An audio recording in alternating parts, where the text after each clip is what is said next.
Good evening. Welcome to Wisdom Talk with Dr. Paul Kreitz tonight. It is a delight to see you. I'm April Williams, and this is Todd Williams. And we are coming to you live tonight from South Carolina, guest hosting for Dr. Kreitz. It is a delight. So good to see you. Hey, drop in the chat from where are you watching tonight, anywhere around the world. We know there are viewers from all over that view Wisdom Talk, so drop it in the chat. We would love to see from where you are watching. And hey, if you're sitting there watching and your spouse is not sitting with you, go get him, go get her, come sit down with us. We are going to talk tonight about creating a love that lasts.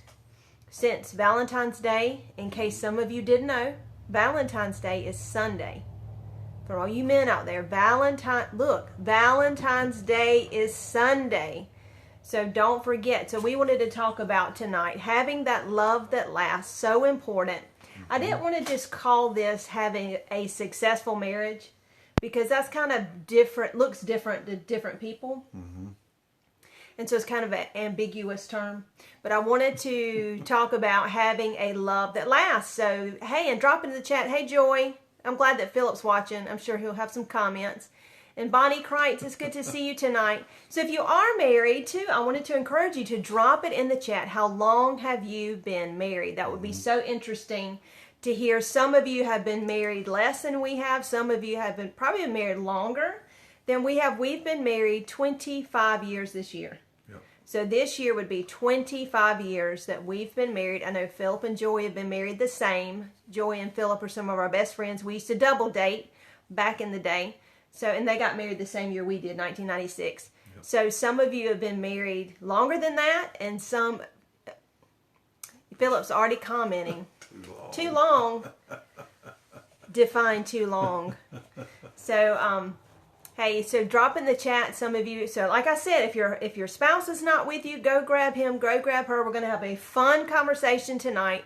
We're going to be talking about having a love that lasts. So important. Absolutely. So I asked Todd today, earlier today, I said, let's write down 3 things, 3 keys that we feel like have been important to help us have a successful marriage or have a marriage that has lasted 25 years. So I said, I'm not going to know what you wrote down, and you're not going to know what I wrote down. Hey, Becky, good to see you. And so he doesn't know what I'm going to say, and I don't know what he's going to say, but this should be very interesting to see what we think the keys or tips that we have. Hey, if you have tips, put it in the chat. I want tonight to be interactive. All right. So this is going to be good then. So I want tonight to be interactive. So, hey, put I've already had some people who saw the promo for it and who said, oh, I've got some things I want to say. Drop in the chat. I would love to hear your advice about how to have a successful relationship. Hey, Joe, what's up? How to have a successful marriage, how to have a love that lasts. So drop in the chat. I want you to make comments tonight. We'll read them as I see them, and we want to interact tonight. This is going to be fun. So, hey, put some likes, put some hearts up there, share tonight. This is going to be a great broadcast. You're going to love it. Yeah. I already told April the tip to a love that lasts before we started. I said, that's because I'm easy. And I started singing Lionel Richie to her. I'm easy like Sunday morning. And I said, easy like Sunday morning. When is Sunday morning? This person never had children to get ready on Sunday morning. When has Sunday morning ever been easy? That's what I want to know. So, yeah, he said it's because he's easy. So we'll get to that in a minute. I have some notes. Did you write down anything down? Tonight I told him to, Joe says put God first, pray together. Yes, that is so true. You have to put God first. Really, God's intervention is the only way really to have a successful relationship. Yep. But I had told him earlier today, I said, I'm going to write some things down, you write things down, and we're not going to tell each other what we wrote. And so I was wondering, did you write it? I did the assignment. I didn't know if it wasn't an assignment. I was wondering if he was going to freestyle it tonight, because that's kind of his style sometimes, to just freestyle. No. But I have my card. I'm going to have it written down, baby. So you want me to go first, or you want to go first? I'm interested in what you got. I want to hear your first one. These are tips from April on how we have made it this far. Okay, so number one, and some are funny and some are not, but I was thinking about it today. Now I'm nervous when you said some are funny. What has really helped us make it 25 years? Because we've been together 27, but we've been married 25 because we dated for 2 years. And we were babies. Oh my gosh, I was 16 when we started dating. When we got married, I was 18. We were babies. It's a miracle we survived. So, okay, so the first one, number one, this is April's advice for how to make it, any length of time. Number one, set your heart to understand.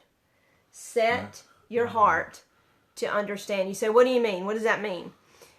A lot of times when you first get married, you think you know everything about each other, right? When you're dating, you're like, oh, I know everything about him. We're Christians. We were Spirit-filled Christians. This is going to be easy because we know so much. I didn't know Jack Diddley about him. I did not know Jack Diddley about him. Really. When you live with somebody and you have that covenant relationship, then you really know him. I didn't know anything about him. So throughout our marriage, I have had to learn to set my heart to understand. When we criticize one another, the number one reason we criticize each other is because we don't understand each other. So our mind automatically resists and resents. Listen, if you don't hear anything else I say tonight, our mind resents what we cannot grasp or what we do not understand. So sometimes that resentment that we have that causes us to criticize one another is because we don't understand. So set your heart to understand. The Bible says a wise man will hear and increase learning. That's Proverbs. Proverbs what? You know the 1:5. Proverbs 1:5. A man of understanding will attain wise counsel. Well, I want to be a person of understanding. Mm-hmm. So you have to take and set your heart to understand. So instead of being critical or angry, to really investigate, we tend to assume why we know a person's doing something, but we don't know.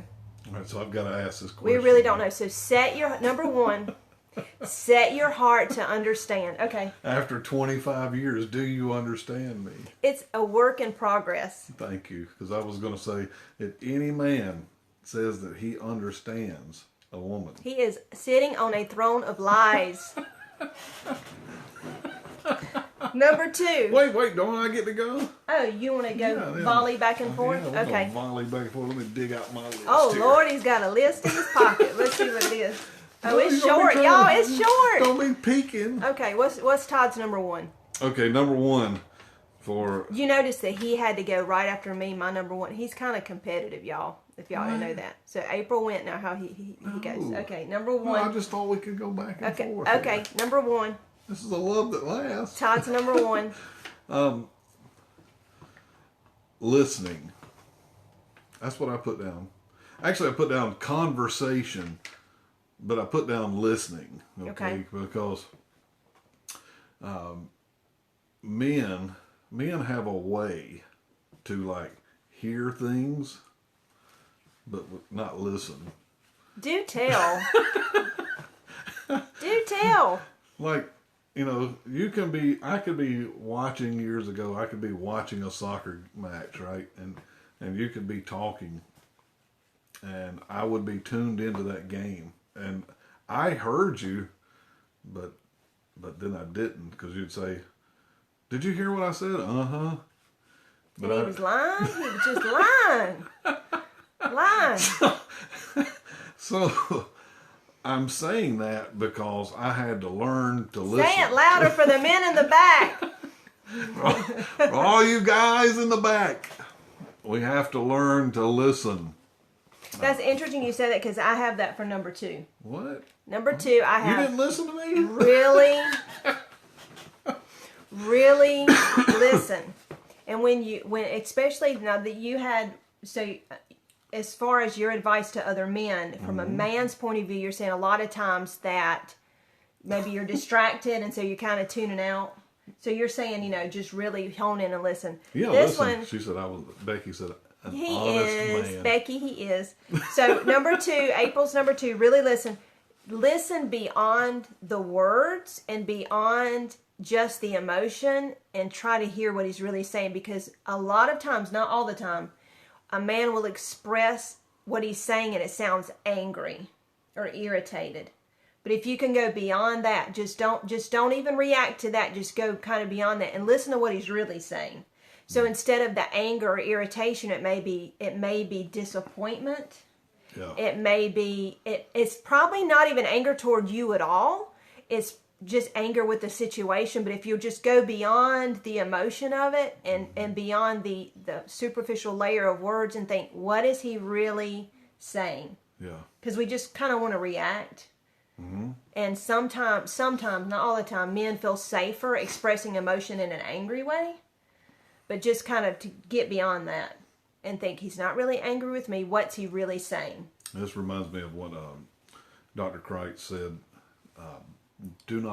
He said, when you're listening, don't just listen to the words. Listen for the sound of pain. Listen for the sound of disappointment. Listen to the sound of what's really going on with somebody. So, yeah, that's a good point. So really listen. So that was my number 2. So what's your number 2? Ooh, this one's good. Do we have a drum roll? Yeah, you. Dun, dun, dun, Admitting when you're wrong. Don't. Admitting when you're wrong. This one, man, took... I used to not admit when I was wrong just for the simple principle of not admitting that I was wrong because I didn't want to admit I was wrong. I didn't want you to, have a one-up there. See, competitive. No, it's not. He used to get mad at me because he said I apologize too much. Don't apologize. You don't mean it anyway. What? So Todd's number 2 is That's admit. Right, Elijah. Elijah said he's never wrong. Are you listening tonight, Elijah? I had to start admitting when I was wrong, and that wasn't an easy thing to do. So, I mean, if you want a love that's going to last, you're going to do things wrong, and you're going to have to admit when you were wrong. I was wrong, baby. I was wrong.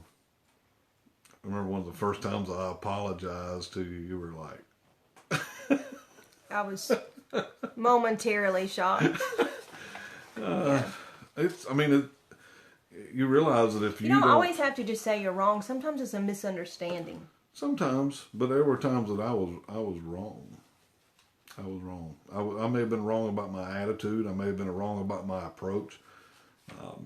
Sometimes an ounce of tact goes a long way of when to approach somebody. I may have been wrong when I approached you or how I approached you. I may not have been wrong about the content, or I may not have been wrong about my feeling or in the matter, but admitting when you're wrong. Yeah. You're shocked again, aren't you? I had no idea that would be on the list. I'm glad this is recorded and can be preserved. Oh no, we're deleting this for archive purposes. We're deleting this afterwards, so you'll... So my number 3. Okay, April's number 3. This is my number 3. And this is specifically... Well, I'm going to speak specifically to women, but you may feel like this applies to men too. Don't forget... Okay, April's number 3. Listen, don't forget who you are. Always continue to grow as a person because you want to keep him surprised. You want to be that mystery. You want to continuously grow, continuously evolve as a person because nobody wants to be married to a dud. Nobody wants to be married to a dud, a boring dud. You have to learn and grow as a person. So that you always keep guessing, like, oh, she's learning. What new thing is she learning now? What new thing is he learning now? Because I can honestly say that you and I are very different than when we first got married. Oh, my gosh. Yeah. Absolutely. 25 years.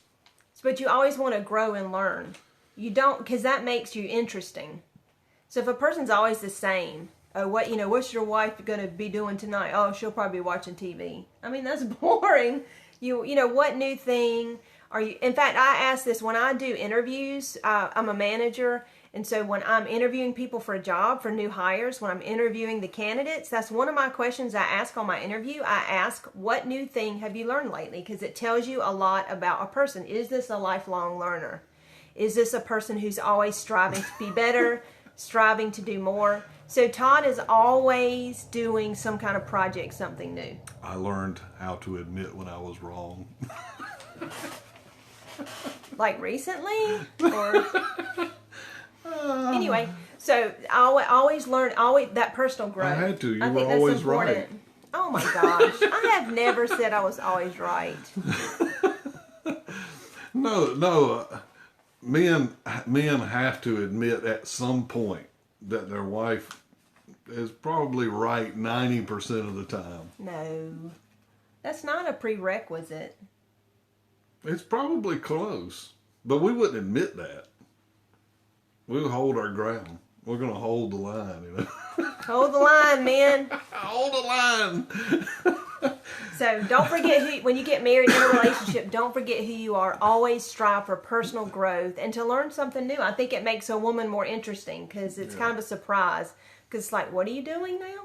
Yeah, you went through a phase where you were like knitting and you were making all kind of stuff. I was like, you want to make like toboggan hats. I'm always trying to learn something new. Yeah. Is it time for number 3 for me? Yes, Todd's number 3. Number 3. I think this one is huge. Okay. Oh, wait a minute. Philip does not agree. Was he not? What does he not agree about? The women being right 90%. I bet it's the women being right the 90% of the time. That sounds like what he would not agree about. That was like a side note secret. It wasn't like. That's one of those things. I just let the cat out of the bag, and I wasn't supposed to do that, but you understand. This is this is like an unspoken thing among guys. So I just I figured that was the one. I just let the cat out of the bag. I'm sorry, guys. Don't hate me. That's what men say when they don't want to have a thorough discussion on a matter. They say, "Oh, you're right." Anyway, women are usually right. That's when they really don't want to delve into the matter. Really. Oh, you're right anyway. Because nobody's right 90% of the time. It was a huge step for me to say I'm wrong. It was. It really was. All right, number 3. What's your number 3? I have no idea. This one's big. This one's huge. This one's big. For any relationship to last. Okay. Is having resets. Yes. Having resets. Oh, that's good. I mean, that one's become, that has become like a monumental moment in our relationship, because every relationship's going to get tried. Every relationship's going to come to that point where people, not that they don't love each other, but they may not like each other much anymore. And if both people can come to an agreement that from this moment forward, everything that's behind us is behind us, and it does not get pulled into every conversation or argument, to let the past be in the past and just to move on from this. And don't bring it up. Yeah, if we wouldn't have had those reset moments, we wouldn't be sitting here today together. No, we had a big one a couple years ago. Yeah. And it really changed the course of our marriage. I don't think we would have stayed married if we would not have reset. Because the problems never get solved. So when there's an argument, it'll become about what's in the past. And it just snowballs. And you drown in the flood of the past resentments. Oh, wow, yeah. It's an avalanche. You get buried in it. So it never, ever, that was really good. It never becomes resolved. You have to have those reset moments. Because it really also boils down to what Dr. Kreitz talks about. Are you a good experience? And we talk about that as far as relating to people outside of our home. Yeah. But as far as a husband and wife, are you a good experience for each other? Or is it that when a woman comes home or the man comes home or the other person's thinking, oh God, they're probably going to be in a bad mood again. You know what I'm saying? When we cease to become a good experience, there's got to be a reset. Because that gets old. I mean, you want to enjoy being around each other, but you can't do that if there's criticism and little trying to tear each other down. You want to enjoy each other's company and be a good experience for each other. Many times people are so polite to everyone else in the world except the people in their home. Yeah.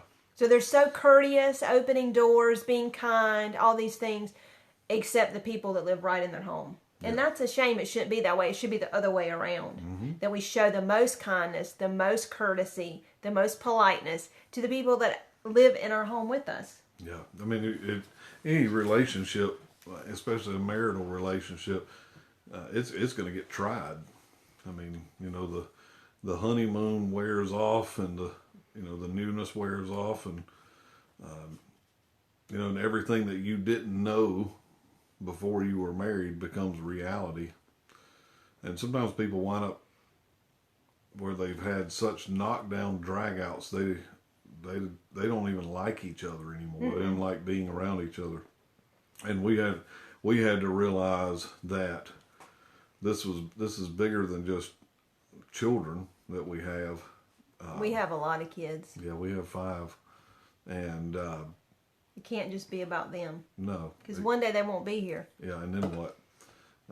So that's a huge moment for us, and we've had that more than once. Sometimes you just gotta keep hitting the reset until power off. Yeah, until it takes power back on. Yeah, because you've got to diffuse. You've got to have a way to diffuse a situation, or it's just going to be a powder keg that eventually blows up on you. All right. So as far as in our marriage, yep. This is a question he didn't know I was going to ask. What has surprised you about marriage? What has been a surprising thing about marriage? Something you didn't know, something you didn't expect. Wow. Anybody comment in the chat. That's a good question, what has surprised you, those of you who've been married 5, 10, 15, 20 something years, what has surprised you about marriage that you didn't? Okay, I've got my answer. Okay. It's better than I thought that it could be. Marriage is better than I thought it could be. And I can say that today, honestly. I didn't realize it was, and this is not derogatory, I didn't realize it was work. It's work. But I'm easy. And he's usually right. Like, he doesn't have to say he's wrong. It's work. Because there's so much infatuation when you're first in a relationship, and then there's the whole swirl of getting married and your newlyweds. And I didn't. And of course, I was really young too. I mean, we were both young when we got married, and then we had children young. So I didn't realize that it was going to be work. But you have to. Yeah. Because anything in your life that is worth having, you got to work at it. You got to work at it. So I was just wondering what surprised you about marriage, that things you didn't anticipate. Some other things I've learned about Todd. I didn't know this was coming. Do not pick his socks up off the floor and wash them. He doesn't like that. No, that's gross. Of course I want my socks. No, if I pick his socks up off the floor, he'll say, "Where's my socks?" And I said, "What do you mean? I'm looking for my socks. Where's my socks?" "Well, I washed them." "Well, I didn't want you to wash them." "Well, why are they on the floor?" I learned that. Do not. So now. Because I was leaving them there because I was going to put them on. So now, I do not wash the socks that are on the floor. I leave them. I have made peace with that. I just leave them. Wash his coffee pot. Do wash his coffee pot. He hates. Do you ever have a task that you just hate? Well, if you know that about your spouse, just if you can, do it for him or her. He hates to wash that coffee pot. So if he gets up in the morning, now I don't drink coffee, but I wash, because if he gets up in the morning and he hasn't had the coffee yet, but he's got to wash the coffee pot, he's not a happy man. Wash the coffee pot. Thank you so much for washing that coffee pot. And then I keep his snack basket full. Oh, yes. I have a lot of baskets. And forbid those children to go in that snack basket. Because he's possessive over the snack basket. So I have 5 boys. I have a lot of baskets. They'll eat it all. Because I have a friend that gives me a lot of gifts in baskets. And you know who you are. So I put him to good use, and I have Todd his own snack basket, and I keep it full. And it's his delight to go in there and eat his snacks. But yeah. if one of the children, don't you have a snack in your, did you bring your snack? Oh yeah, I have one He right has here. one in his pocket. I have one in my pocket. And he was crinkling the paper, and I said, you can't do that when we're on. So he gets, there's a anger when he goes and one of the children has been pilfering his snack basket. So I try to do that. So the point of all that was, it's important to do little special things for each other. Thank you. I appreciate that. It's the little things that matter. So it's important to do little special things for each other. Somebody's got a question. Okay, roll it down. Let's see. Hey, Doolin Foster, how are you? Oh, Becky says, is that what surprised you? How much you have to be able to forgive? Okay. That's very true. You do. It's a constant thing of forgiving one another and moving on and continuously letting go, like those reset. I didn't realize you thought we'd had that many resets. I can only think of like one major one. We haven't. I mean, we haven't had that many, but. I mean, we were, and to elaborate. Yes, I am, Prophet Doolin. You are absolutely correct. So we were in the car one time, and we had just this. I felt, and probably he felt, like a constant irritation toward one another, and resentments build up, and then everything the person says kind of offends you because you're taking it wrong. So we were sitting in my vehicle. I have an FJ. So we were sitting in the FJ, and I think the kids had already gone inside, and I said, we just need to talk. And the doors were shut. There was nobody else around, and it got ugly. Yeah. It got ugly. Now, we didn't personally we try not to say really hateful things and assassinate each other's character, but it got real in that FJ. I mean, we were just letting it fly. Yeah. I was telling him exactly how I felt about stuff, and honestly, I probably said a couple bad words. I'm not sure. Just being transparent, being real tonight, and it was vehement and it was real. And he allowed me to say what I needed to say, and he said what he needed to say, and then I said, now let's just let it all go. Yep, and then I admitted I was wrong. And the world was at peace. See, the man needs a Nobel Peace Prize. So I think sometimes we don't want to be real because we're afraid of the ugliness that can happen. Yeah. But sometimes you have to go there and allow each other to say the things you need to say so that you can start over. And that's so important. Yeah, to just let each other be real. You gotta listen. And we prayed together. We did. We prayed together after that. Yeah, I prayed for your deliverance. We prayed together after that. She accepted Jesus. I'm going to get hurt after this. God was for me. God was for me. Oh. That's right, Joey. Beauty from ashes, and it does have to get ugly. Oh, yeah. But Sometimes that was a healing moment. It's almost like you have to really be able to see the wounds before you can heal, have healing. So that is so true. I saw you. Oh, you gotta laugh. You gotta have fun. Yeah. I mean, that's number 4, but you only gave me 3 spots. You gotta have humor somewhere along the way. I did put tease one another. Yeah. You have to tease one another. Not make fun of each other and be brutal. I'm talking about tease. You notice when people are dating, they kind of tease. And they'll joke around and they'll say things and kind of cut their eyes at each other. And they might make innuendos that are referring to romance or whatever. And sometimes when you're married, you lose that. Or when you've been in a relationship. So I've had to learn to go back to being teasing and to make little jokes and to things like that to because those are the little sparks that keep the fire going. No, not the brutal teasing that Philip does. I'm talking about teasing. So, just trying to make each other laugh or trying to really... Because when you start a fire, you never start a fire with a flame that just... You know what I'm saying? It's little sparks. It's things... You have to keep the little sparks going. Yeah. And you have to tease and joke and things like that so that you can... Because those are really the things, the teasing and the comments and the light touches during the day that that can culminate into romantic moments and intimacy later, and that's so important. Yeah, you got to build. You got to keep it building all the time. If you don't keep adding wood, the fire goes out. Mm-hmm. So you have to do that. You have to really pay attention. Yep, exactly. That's good, April.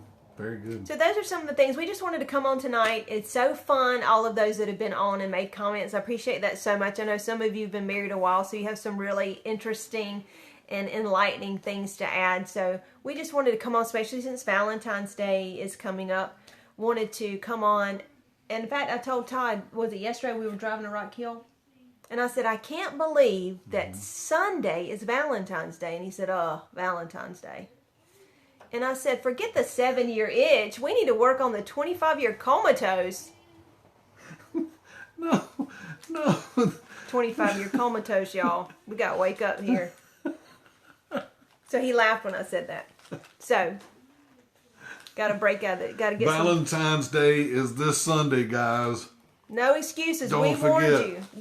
That we are looking out for your personal and physical well-being. Don't forget, Valentine's Day is Sunday. Don't fail to tell the person who means the most in your life how much you love that person. You didn't tell them what I said, though. What'd you say? You said it's Valentine's Day Sunday. I said, well, you want me to get you a car? I'm sorry. You know I love to have fun with you. What do you want me to get you? Sarcasm. No, that's not how. What do you want me to get you? A When card? I come on by myself, I have to be serious and teach. But when I'm with you, I'm always. I was like, yeah, a card. Fun. That lights my fire. Exactly. But he sounded so enthusiastic about it. I just, It was my dry sarcasm. So anyway, so don't forget, it's so important. We just wanted to come on and have some fun tonight and talk about, we've been married 25 years. We just wanted to give some tips to encourage you to invest in the relationships that mean the most. Don't let everything else in the world take all your energy, take all your attention, because these are the relationships that really, really matter. Philip, it's not a made-up holiday. It's a holy holiday. It's Saint Valentine's Day. Yep. It's from the Lord. It's a holiday from the Lord. You got to get those flowers. Mm-hmm. You got to get the chocolate. You got to get those, do it, man. Those diamonds. You Pays got to get dividends. those rings. Pays dividends when you invest. So thank y'all so much for joining us tonight. I hope that you have enjoyed this broadcast. We have enjoyed it so much. I want you also to go, we're filling in for Dr. Kreitz and Dr. Angel. They have meant so much to us. We love the broadcast where they have come on and talked about their relationships and tips for relationships. Go to paulkreitz.com, click on that donate button and sow into the ministry. So, so important. And you can also do it by Cash App. It is so, so easy to give. There's no excuse. Cash App, $, Dr. Paul Kreitz. You can also donate that way.